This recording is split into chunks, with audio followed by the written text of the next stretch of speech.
Hey guys, Scott and Vanessa Martindale here with Blended Kingdom Families. At BKF, we believe now is the time to change the modern day interpretation of the blended family. Absolutely, you guys. As a blended family ourselves, God laid it on our hearts to build a ministry that helps support blended families by equipping your marriage, uniting the family unit, and igniting your faith. Our mission is that you would be touched by God and experience His goodness through this ministry, that your family would have practical skills, resources, and tools to help you live that abundant blended life.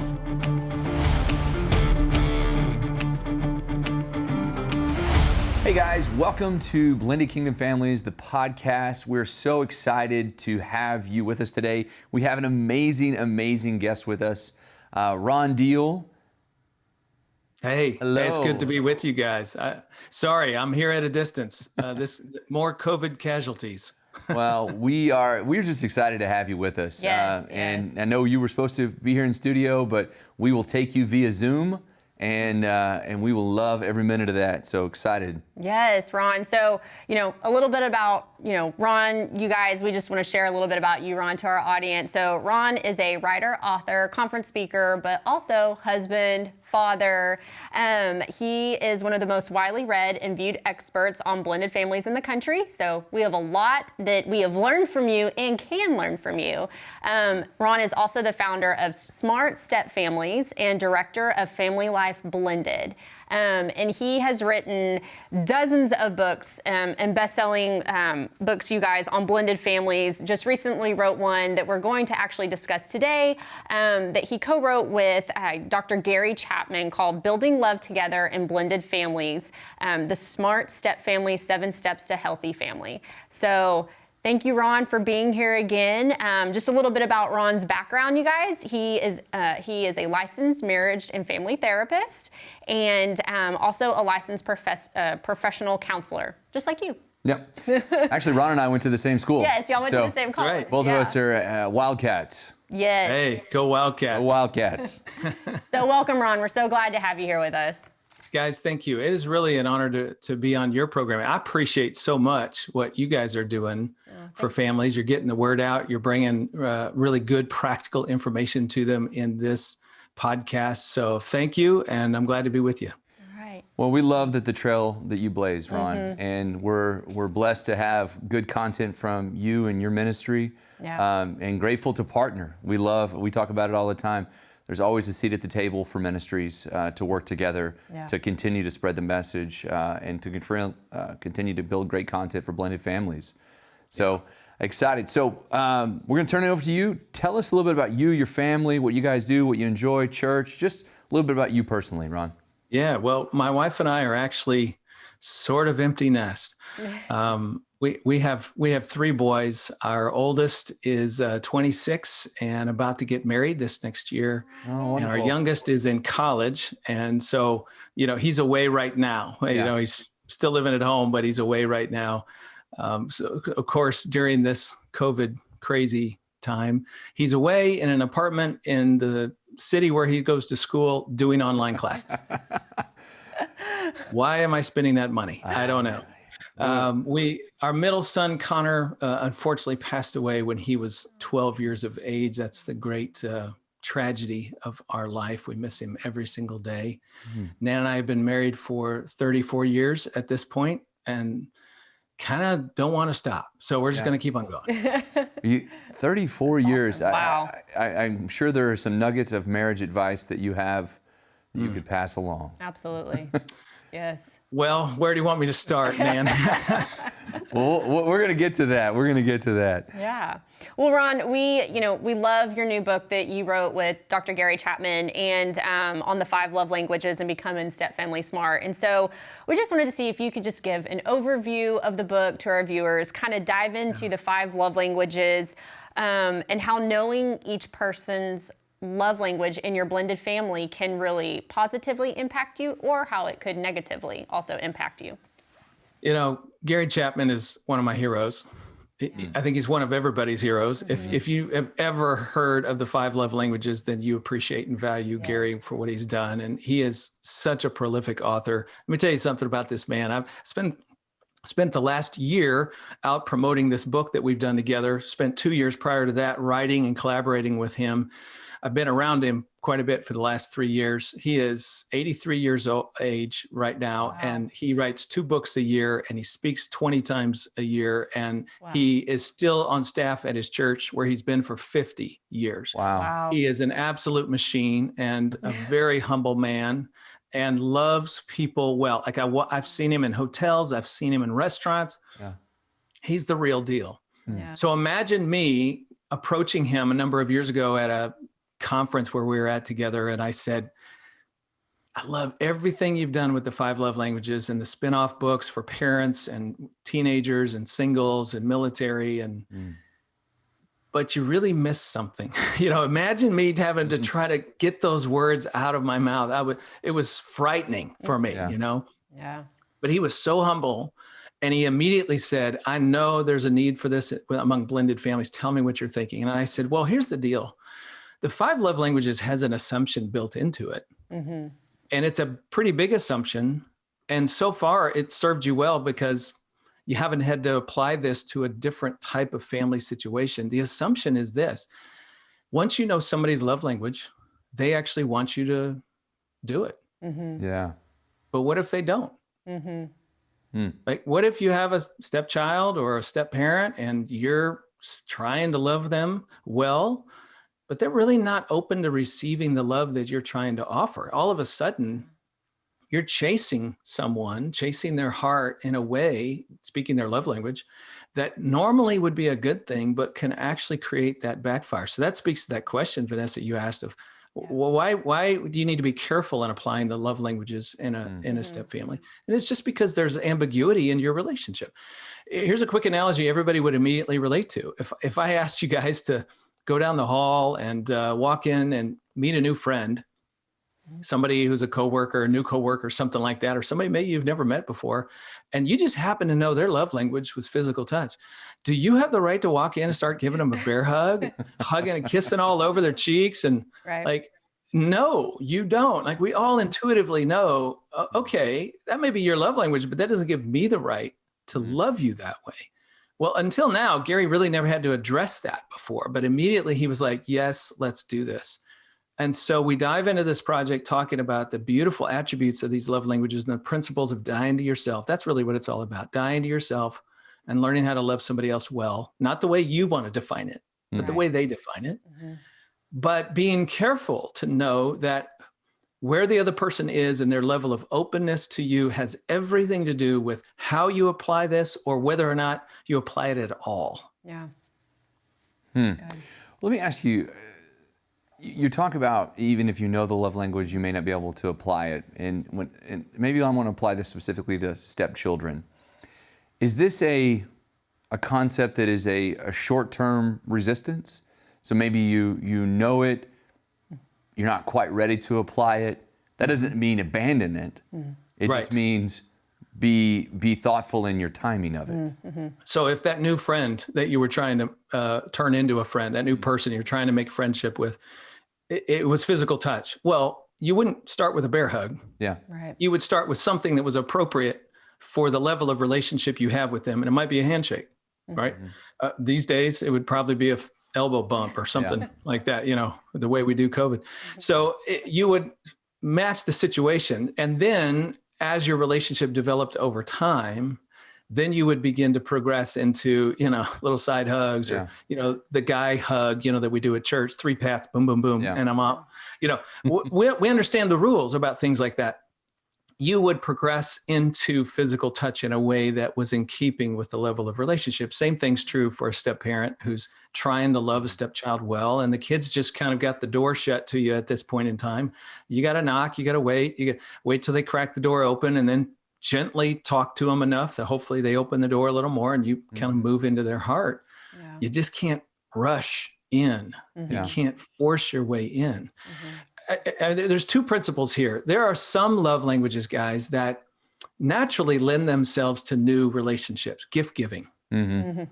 If I could walk up to you guys today and hand you a gift, I bet you'd take it. Right? You could walk to a stranger on the street and hand them $5. I bet they take it. Yeah. Right? We all are willing to receive that kind of, now an intimate gift. Now that's a different story.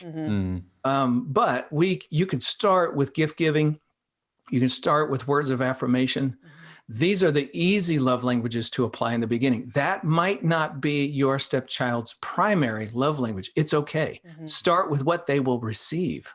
Yeah. That's the wisdom here. That's good. Move toward the more primary love language that really hits the mark for their heart, only when it will be meaningful to them when they're able to receive it. So there's that application. And then the other application is within love languages, there's different levels. Like physical touch is a good one. The fist bump is one thing. Moving towards a bear hug, that's level 3. Like we just need more time and space and history, and we've worked out some of the ambiguity in our relationship, and now we both have an understanding and this feels right. Then absolutely go for it. It's just using wisdom in how you get there. Well, and I think so many people who have younger kids, I think it's a little bit easier in terms of that physical affection. But as you get into the teenage years, and so many parents or step-parents, they want to be able to communicate love to their child. And they want to receive that. Yeah. But I want to maybe take 2 steps backwards, and so we can clarify some terms here. Some people may not understand what love language means. What does that, so first question is what does a love language mean? And the second question really is how do you discover the love language of your child? So 25 years ago, Gary Chapman sat down, started reflecting on all the people he'd done counseling with, and just tried to figure out, are there any themes here to the kinds of things that people say they want or need in their primary relationships? And he discovered that, basically just said, how we communicate love seems to matter to people. And for some people, words of affirmation, a compliment, or just coming alongside them and saying, man, I just appreciate the way you do such and such, or you're so good at, like, that really makes them feel loved, even more than a gift or a hug for some people, right? So there's words of affirmation, gifts, physical touch. We've talked about those. Quality time is another one where you're really with me, and how you're for an extended period of time, and I really have you. That helps me to feel loved by you. And then the last one is acts of service. And it's not that, I think this is important. Sometimes we get confused, or you only have one of the 5. No, everybody needs all 5. Everybody can benefit from all 5. Babies, first 2 years of life, they need all 5 all the time, constantly. But as we grow, we kind of begin, one rises to the top as being one that is super special for us. It's just intimately dear to us. So in loving your kids, for example, give them all 5. But every once in a while, when you really, really, really want a child to understand how you feel about them and your approval of them, you pick their primary love language. Now, how do you know what that is? Well, children around the age of 6 start showing preference, and they show preference in how they communicate love to others. That's one of the ways you can figure it out, is you can watch what a child does. Do they draw you pictures and come up and hand them to you day after day? Well, gift giving just might be their primary love language. Yes, you can go to 5lovelanguages.com and you can take an inventory and you can find out your love language. You can do that through Gary's ministry, but you can just make observations over time and you can kind of figure that out for most of us. Now, some people have 2 that are really highly ranked. I think my wife is one of those. Acts of service and quality time are huge. And I'm not sure which one, the different days. I think that one takes precedent with it, And so it's kind of like, but if I really want to communicate something to her that is meaningful, that's my bullseye. Yeah. It's so good. And you can be intentional about that. You can seek those things out, communicate, have something to talk about, especially with children. Yeah, I think with children, it gives them that reassurance of, you see me, you hear me, you love me. Like that's what that communicates to them. And guys, don't miss the importance of choosing to love somebody with their love language. It's dying to self. I mean, that's really what Gary has uncovered here, is me dying to me. You know what? I kind of think gifts ought to be my wife's love language. I don't care what she says it is. I'm going to give her gifts every now and then. And she needs to be happy with that. Yeah. Early on in our marriage, we had this, we still talk about this story. I was giving her roses, one red rose. I was a poor kid, just college, no money, one red rose I could afford. One day I brought her a yellow one, and she was like, "It's not the same, Well, and I threw a fit. Like, I became like a little baby, It's like, well, wait a minute. It was the thought that counts. And I bought you this flower and I'm trying to tell you I love you. And well, here's a moment where I get to decide whether I'm going to love her the way she wants to be loved, a way that's meaningful to her, or am I going to love her and expect her to embrace whatever I offer? There's a lot of people walking around every day who have predetermined the kind of love they're going to give. And then they expect the other person to be okay with that. That's not really love. Yeah. Yeah. I got to die to me, find out what serves you. And that's a meaningful moment. Yeah. I love how you said die to self, because we always talk about that, just like, especially when doing marriage ministry, it's the daily act of just saying, Lord, like, your will be done, not mine. I'm fully submitting. And that's the safest place we can be. But it also gives God the ability to work in and through us in our relationships, in our blended family, and with our stepchildren, and in our marriage. And so, Well, I also think about, so good. I also think about, here, Vanessa and I, we have 4 children. So I have 5 people in my world that I have to figure out. For me, there are some love languages that just come natural. Like, I can give a love language very naturally. But they're all different. Yeah. They're all different. And as I kind of look at my children and I look at my wife, they all have different love languages. And it's not easy to remember in the moment. A lot to keep up with, isn't it? Exactly. Maybe I should get them shirts made that give me that cue. Yeah. Ron, what would you say for someone where it goes against their grain? So what's interesting, I'm an acts of service. So that's when I come home, and if Scott Martindale has done the dishes, I mean, that is monumental, and I am huge. He is touch, and so he loves to be touched, and I'm not the touchiest person, and so I know early on in our marriage, when we took the 5 love languages and we figured that out, I was like, okay, like, I kind of have to make that conscientious effort to do that. So for someone who may struggle with one area of a love language, what advice would you give for them? Yeah. So we're back to, am I willing to die to myself? Yeah. I mean, there's so many layers to dying to self.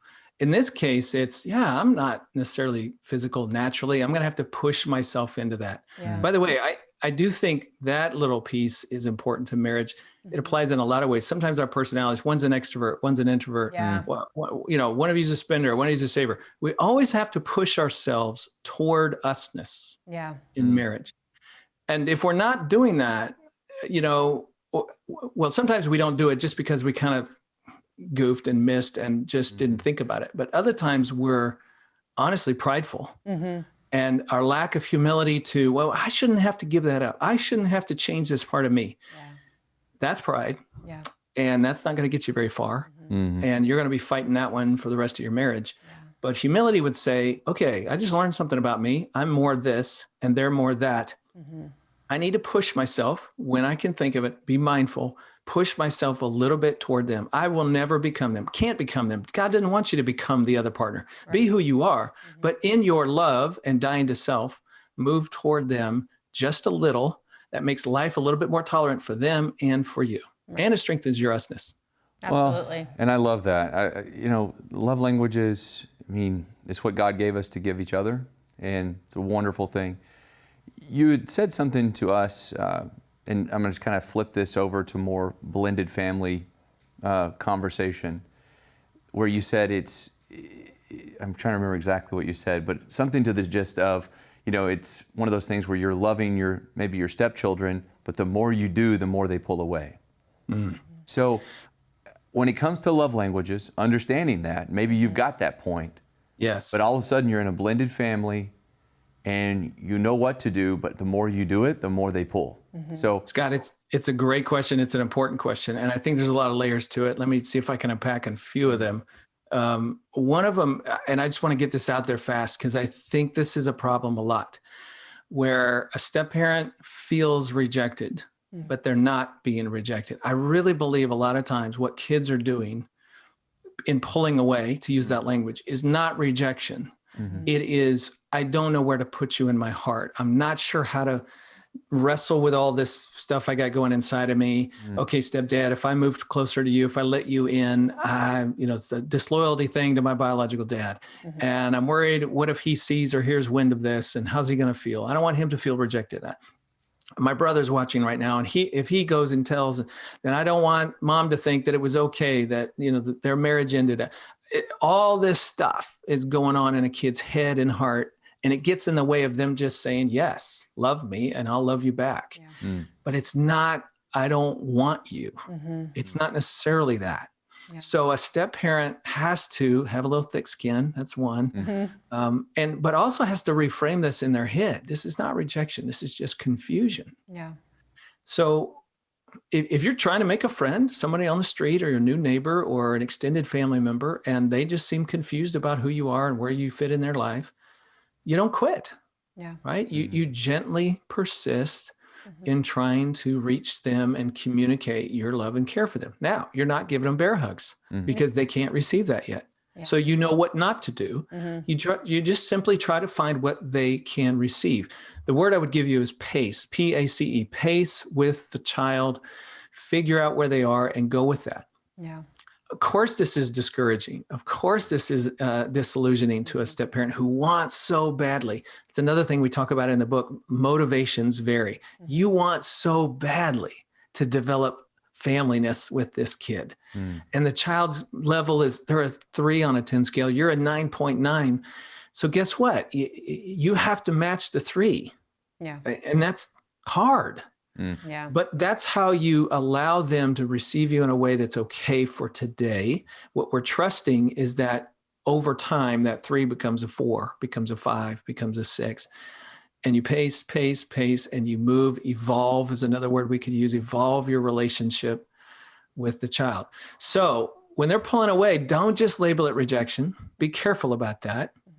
Try to continue to lead with love as best you can. Now, I do want to say something about sometimes it is rejection. And rejection, again, a strong word, like, no, I don't want you in my life. But there's also a 25-year-old who says, I don't need another mom. Mom died. Dad's now married to you. I don't need another mom. I'm 25, living life on my own. It's nothing personal. I just, don't need you. So that's not rejection, but that's also not welcoming you in with warmth, right? That's just kind of keeping their, arm's length away. You got to pace with that kid too. That's good. Look for the open doors where you can take them. That's good. I love it. What advice or encouragement, and I'm going to preface this question. We live in a different situation right now. And I want to make sure that people, we're giving people the most current content we can give them. Yes. COVID has changed a lot of the dynamics of blended families. So what encouragement would you give blended families today on how to deal with the current climate and just overall encouragement from all of your wisdom? Actually, I've been using the pandemic the last 5 months. It's an incredible parallel to the experience that many step families, the journey that many step families go through. For example, ambiguity is what's happening in our world right now. We think about our lives. We have school. It ain't school. My wife's a teacher. She's teaching in-person students and online students. How do you do that? They're 5-year-olds. Everybody wear your mask.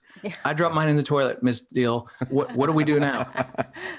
It's chaos, right? This is not the world, but it's still school, but it's not school. This is ambiguous loss, right? That loss when my father's 87, he's in hospice in Dallas. He is moving towards the end of his life. I have my father, but I don't really have my father. The pandemic is that 10 times over. Step families have ambiguity left and right. Like, I love you, but you kind of don't really know how to receive me. We're a family, but you don't want to call me mom. I don't really know the nature of how we get along yet. We're still figuring that out. Guess what? That is the natural course of blended family journey. And just like in the pandemic, remember back in March, They said, everybody go home. We were like, what? Go home? How do you do that? And then you had to figure out how to work. And then you had to figure out how to share space with your spouse and 5 kids who are doing school, and you only got bandwidth for one computer. Like, we all went into like chaos and we figured it out. Yeah. Not that we're having fun right now, but we're getting through, right? That's a similar process. Blended families can have some ambiguity and not know what's going on, but you bring definition to it slowly but surely over time. And how do you do that? Just like in the pandemic, we had to talk at the dinner table. I need, the computer at 3 tomorrow because I got this thing. And could you guys not put dishes away when I'm doing my vodcast with Blended Kingdoms? Because, that's the wall right behind me. We have to talk and figure this stuff out together. Guess what? That's what step families have to do over and over and over and over. And in the process, you are giving definition to the ambiguity. And you wake up one day and you go, I think we're a family. I think we now know how we fit. It's coming together. We kind of have this shared meaning. Let me give you one more illustration. 6 feet away. Yeah. Isn't it interesting how other people's definition of 6 feet away does not match your definition of 6 feet away?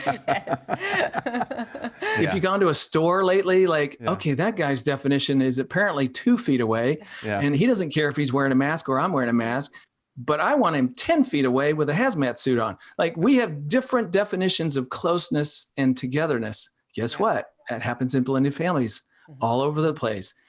Your definition of closeness is not the same as my definition of closeness. And we have to talk and figure out how we're going to do this. Is it really 4 feet away? Are you good with 4 feet away? Because I'm kind of okay with 4, but I want to have my mask on. What about you? Oh, you're okay with your mask off. Well, you know what? That's really great. I think maybe I'll get there someday.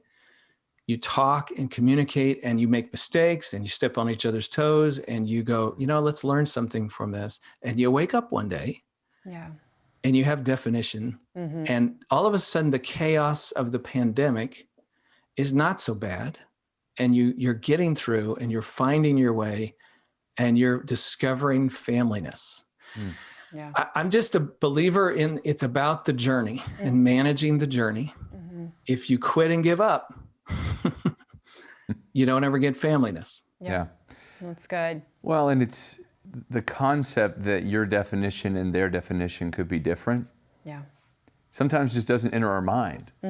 Right. We've created a picture, and we're striving to that picture. Right. But the other side of the family, or the co-parent, or the ex-spouse, or the child, they may have a completely different version of what that family looks like, and they may have achieved it. The example that comes to mind is, you look at your relationship with your ex-spouse. Is it cordial? Yeah. Are you super close and can you communicate about everything? Maybe not, but that may be exactly what they want. They may be okay with that relationship. So that's another good example of what does 6 feet away mean to you. You're trying to be cordial. You're trying to be cooperative, but the other side is going, nope, 10 feet away, hazmat suits. And they're just unwilling to meet you somewhere in the middle. And it's really challenging and difficult. You keep doing what you can do to manage you as best you can in that situation. And the prayer is that over time, perhaps everybody relaxes, anxiety comes down, tensions come down, and we actually do move a little bit closer to cooperative co-parenting. So you basically took everything COVID and just spun it up into blended families and said, I think I can learn something right here. Man, I wrote an article for U.S. News and World Report on all of this. In 2 weeks, our Summit on Step Family Ministry is happening. We do every fall. I'm doing a keynote on pandemics and step families. I love it. Awesome. I just think there's so much here that people can relate to. And it's helping non-blended family people understand the inner workings of blendeds a little bit better too. Absolutely. Yeah. Well, and I think, you said something about the journey as well, Ron. It's all about the journey and, what we're learning in the process of it. And I think that one thing I think people tend to do naturally, but blended families do a lot, is we're looking left and right at their blended family and looking how their blended family is doing. Oh, their blended family, they're doing this and they're doing that. And taking our focus off of what is going on with ours. And it's that comparison of, well, they're doing really good and we must be doing bad, or, but, each person's journey is their own. That is a good word. That is a good word. we did the math. There's 67 different step family configurations. Wow. Your family is one of 67. Wow. Yeah. So comparing really is apples to oranges, really not helpful. Yeah. You've got your own journey, your own family dynamic. Just worry about that one. That's enough. Yeah. Well, and I think what's, if you ask a 25-year-old or a 30-year-old, what's most important as they look back at their family? And almost everyone that I know that's had great experiences, they'll look back and they'll say they were consistent, they were loving, and they continued the path regardless of circumstance. Yeah. That is what we want. You just nailed something. At the end of this book, Building Love Together in Blended Families, we were almost done writing the book. And I happened to run across a piece of research, secular research, University of Nebraska. I've since talked to the research, the lead person on that project, where they went to a bunch of young adult stepchildren and said, we want you to look back on your journey in your blended family when you were growing up as a kid. What were the things that went right? And what were turning points that moved your family towards familyness? That's my word, but that's essentially what they were asking. It was unbelievable, an affirmation of the book that Gary and I had just finished. We actually put some of this into the last chapter when we found it. They basically discovered, just by interviewing all these kids, like the things that mattered were love language activities. Like, for example, someone would say, when my step-parent came to school and something had happened with a teacher and they advocated for me, they stood up for me, they were there, they showed up when I didn't realize that they really cared that much about me. What the child heard was they loved me and I felt it. And it changed my heart towards them. There were moments where the kids talked about conflict. We had battles and conflict, but my step-parent didn't leave. My parents didn't divorce. They stayed after it. We continued to work on it. They were persistent, even when I was, a teenager and didn't care. And we worked through it. And at the end of the day, it felt like we were family. Time and time again, there were, affirmations of these principles working over time. But the kicker is this: the research found step-parents in particular had to lead with love. That's the way we put it: lead with love, without any expectation of the child being able to reciprocate that. Because often they would not reciprocate immediately, but they would years later look back on that moment and go, that was a turning point in our relationship. So step-parents, here's my encouragement to you. Continue to lead with love and trust God that being faithful, just like he's faithful to us, being faithful to love well and to continue to stay pursuing the child at a pace they can receive will have payoff. It just might be years before you feel that payoff. Don't quit. Yeah. Love it. That's so good. Hey friends, we hope that this episode is blessing your socks off right now, and we just want to take an opportunity to talk about partnering together. If Blended Kingdom Families has touched your marriage and touched your blended family in some way, we'd love to partner with you. At Blended Kingdom Families, we're trying to reach as many blended families as possible, and we can do more with your support. So please take an opportunity to visit blendedkingdomfamilies.com and click partner. Hope you enjoy the rest of the episode. Ron, we're wrapping up, so we wanted to, this is one of our key questions we ask every one of our guests, but when you hear Blended Kingdom Families, what does that mean to you? What does that look like to you? So the end of the verse says, against such things there is no law. What am I talking about? Fruit of the Spirit. Yeah.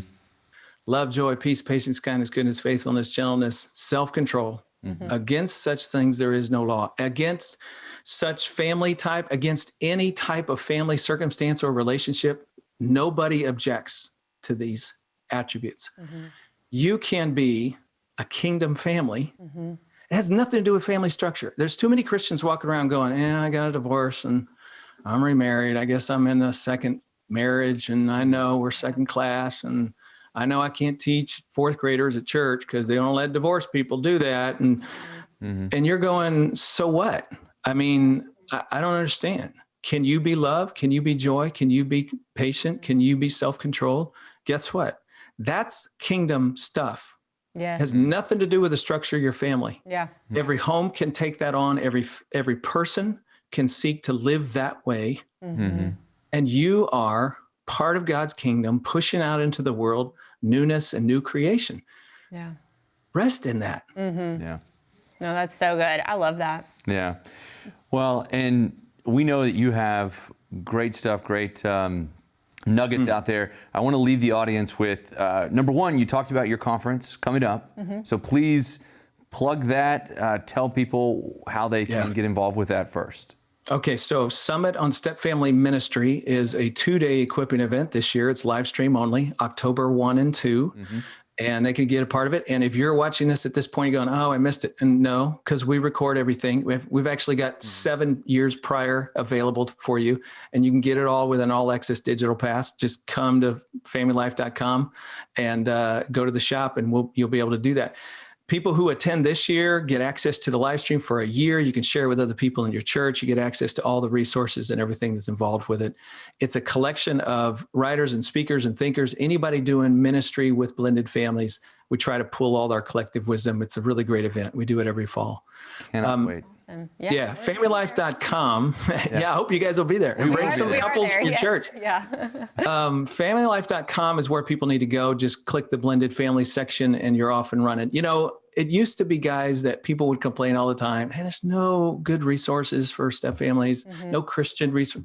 Just not true anymore. Yeah. You guys are doing good stuff. There's lots of good podcasts. We're doing a Family Life blended podcast, but we have books, resources, curriculum, online curriculum that's available for people. You can buy the DVDs if you want to do it that way. Yeah. It is just not true anymore. Yeah. We have hundreds of articles at FamilyLife.com and my personal site, smartstepfamilies.com. Online resources. I'm starting to do online training through the Step Family Network. Hey, however you want to get your training, read it, watch it, absorb it, listen to it, you can get it. Awesome. Well, and luckily there are more people out there seeking resources too. Yes. So that's the key, is we want people starting to think about this. They don't have to. They don't have to just struggle to get by. They can actually thrive in their blended family. Well, yes, Ron, it has been an absolute pleasure to have you. So many great nuggets of wisdom, and just love what you're doing for step families, for the kingdom. And we wish you absolutely the best of luck this coming year. Yeah. Thank you so much, Ron, for being with us today. It means so much to us. Thank you. It's been fun, and it's been an honor. Thank you. All right. Guys, thanks so much for watching Blended Kingdom Families. Special guest, Ron Deal. We were so blessed to have him with us today. Hope you guys enjoyed it, and have a wonderful, wonderful day. Be blessed in all that you do, guys.